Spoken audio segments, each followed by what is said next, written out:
A lot of new news to talk about from Tesla's annual shareholder meeting. 2 new products now in development. Yes, a tent has also sprung up at Tesla's Fremont factory as they ready for the updated Model 3. And Optimus could be Tesla's new cash cow. All that and more starts right now. All right, so there were so many juicy details that came out of the shareholders meeting this week, but I think what people want to know the most is the 2 new products that Elon teased. Is it 2 new products or 2 new vehicles? Well, we're kind of hearing both. Yeah. I heard products, but then another time he said model, so people are assuming vehicles. There's also kind of a fuzzy image of a vehicle off to the side of him. While he was talking about it, people are assuming vehicles, but I think maybe one of them is a vehicle. I personally think we've got a vehicle in there, Model 2, of course, and then the other one I think is the HVAC unit that they kind of teased. Both the design of the products and the manufacturing techniques are head and shoulders above anything else that is present in industry. I don't think they're both going to be EVs. Now, a lot of people are saying that it would be the robo-taxi in Model 2, which also makes a lot of sense because, they're working on the Cybertruck. They could use that same chassis for the Cybertruck for the robo-taxi, build it right there in Texas. So that also would make a lot of sense. And robo-taxi was teased in a kind of a covered, veiled image there at the Investor Day 2023. Either way, they're saying there will be about 5 million units sold between these 2 products. So we're talking a low price, high volume That has products. To be it, right? If you're talking 5 million, it has to be affordable. And again, with 5 million, you have to keep in mind a sense of scale. You were saying this to me earlier off camera, that it's kind of hard to grasp how many cars that is or how many products that is. Just take the Model Y, for example. Last year, across the world, they sold 750,000 plus units around the world.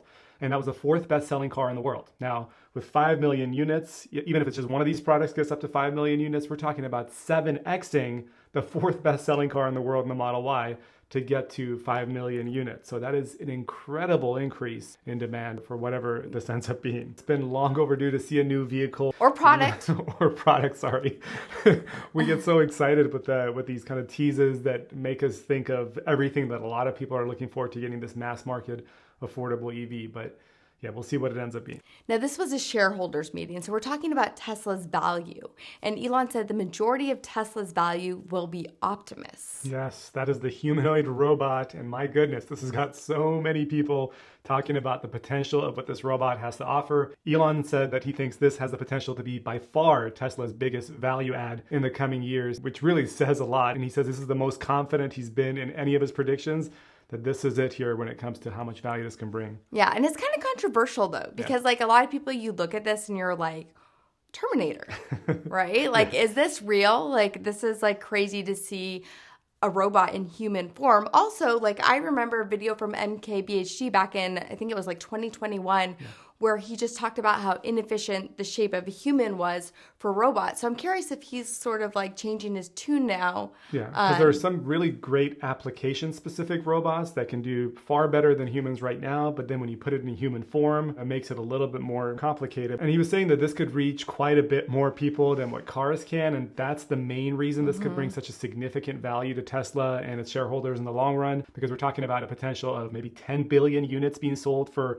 a robot like this that could help you, say, around the house, where just about everyone would be able to afford to get it. I think initially they said somewhere between $8,000 to $10,000 was the price they were aiming for. I don't know if that's the initial price or the long-term price, but if you can imagine, if you want help with the dishes around the house, you want a permanent maid around the house, you want lifeguard at the pool. Yes, lifeguard. Although would that electrocute everybody? Would that work? A lifeguard? But even yard work, things like that, where you can pay 10 grand and have that laundry, have that permanently taken care of. Almost everyone would want one and maybe eventually end up getting one. Maybe some people could afford to get 2 or more. Yeah. So Elon said this could get up to 20 billion units, where again, far more greater reach than any EV from Tesla or anyone could. I was looking at the numbers of cars in the world right now, about 1.5 billion cars. So 8 billion people in the world, 1.5 billion cars, 8 billion people in the world. He says could easily get to 10 billion robots or maybe even 20 billion robots. So if he's right, then a lot of the investors are going to be happy. I would definitely get one of these robots if it was available. We have 3 kids at 3 different schools. Life is just crazy right now with all these different commitments, and I struggle with just, making dinner every night. So if I could get one of them to help with dinner, but I have discovered today's sponsor, which actually has helped us a lot with our meal planning. We've actually tried several different meal kits, and I still even have one in here from a few weeks ago. It's probably time for me to throw this out, and that's why Factor just really makes sense for our family. When I learned about Factor, I was pretty pumped. They deliver fresh, never frozen, dietitian-approved meals right to your doorstep using a team of gourmet chefs to create each meal. You get to skip the trip to the store, the chopping, prepping, the cleanup too. All you have to do is heat the fresh meals, and they're ready in as little as 2 minutes. They offer 34 plus delicious chef-prepared options on the menu that's updated weekly and fits just about any lifestyle, from keto to calorie smart, vegan, and protein plus options too. For us, we just wanted to cut down on takeout. Factor is not only cheaper than takeout, but meals are ready faster than restaurant delivery. Again, they're ready to go, just heat them in as little as 2 minutes. They're offering my viewers 50% off your first box. Head to factor75.com or click the link below and use code KIMJAVA50 to get 50% off your first Factor box. That's factor75.com and use code KIMJAVA50 for your discount. All right, let's get back to the video now. And talking about advertising, obviously the humanoid robot will get a lot of eyes on it, but it looks like Tesla is going to start advertising at the shareholders meeting. Meet Kevin convinced him that it's time for Tesla to start advertising. It was that and the applause that the audience here gave him that Elon was kind of surprised. I believe in taking suggestions, so we'll try a little advertising and see how it goes.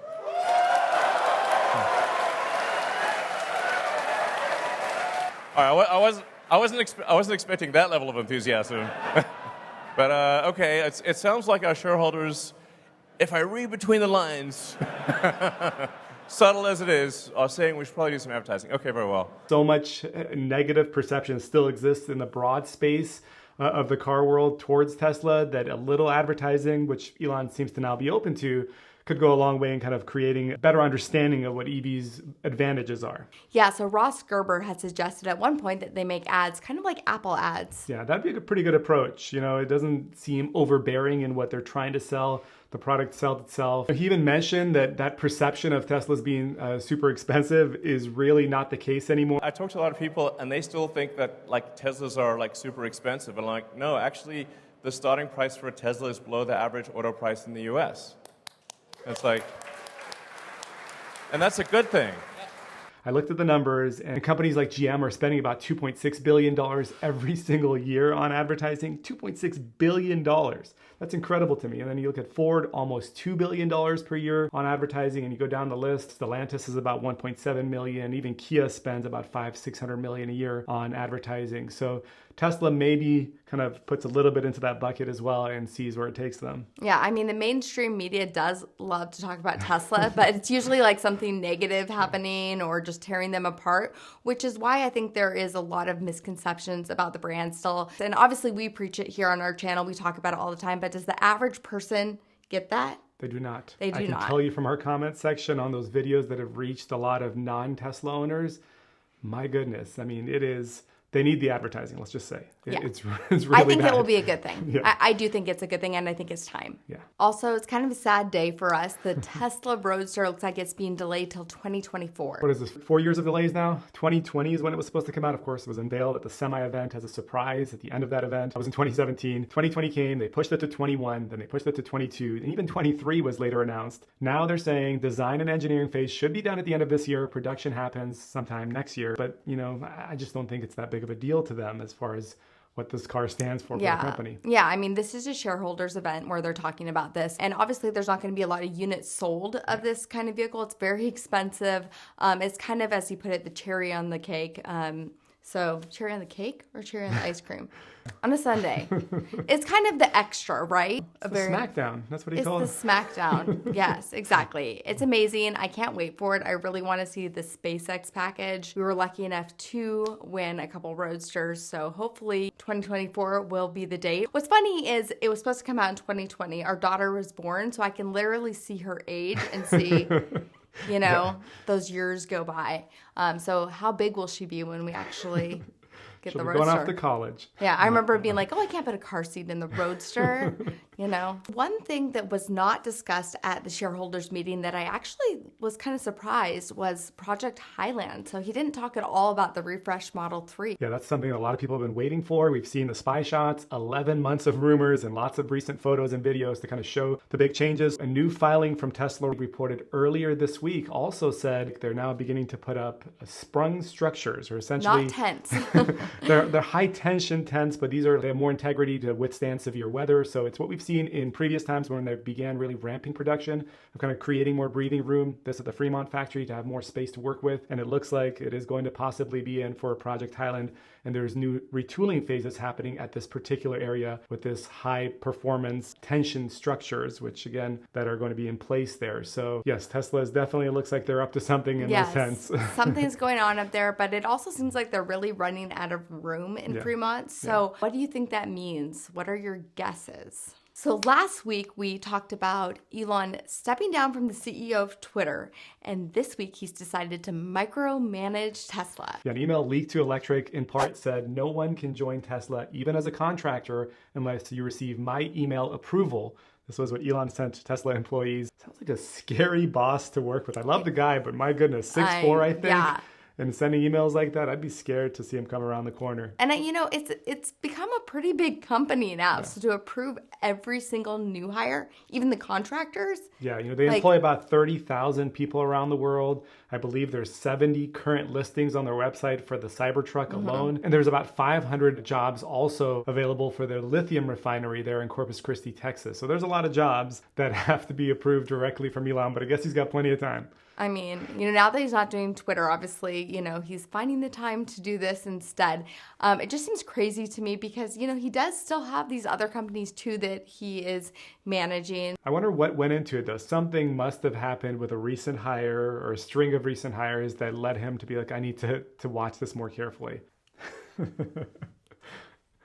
Good thing I'm not driving my car because it looks like Tesla is going to start monitoring yawns and eye blinks while you're driving. Yeah, yawn counts, the frequency of them, the blinking, and leans into the seats and the side of your seat as well, all kind of in an effort to improve the driver monitoring aspect for safety, even when you're not on autopilot. Pretty interesting reporting from @GreenTheOnly. He's a known Tesla hacker who's been able to go into the code and find out what's in the pipeline for Tesla.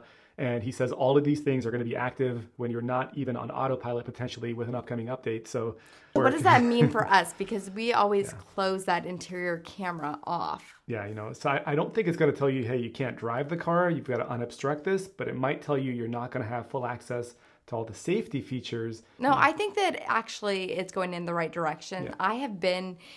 I just keep thinking about there's been times where I've been in like Ubers and Lyfts where the driver is so tired that I feel like they're falling asleep while they're driving. And it's really scary. Yeah. So I think that, and that happens to anyone. You used to work overnight shift. Yeah. And there was many times where you're super tired driving home. Yeah. Autopilot was big for me then. It definitely kept me going, but the cover didn't need to be, open for it to see what I was doing while I was driving.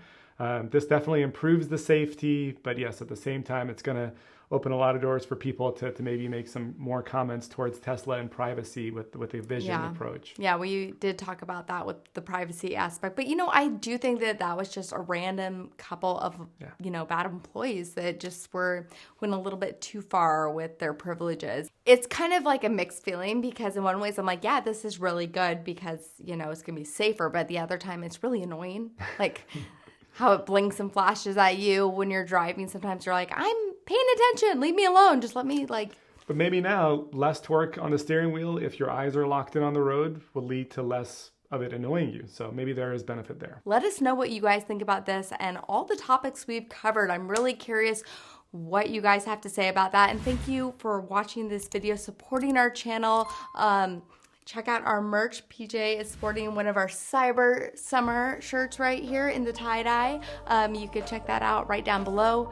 And as always, make sure you're subscribed and you've hit that like button, and we'll catch you next time.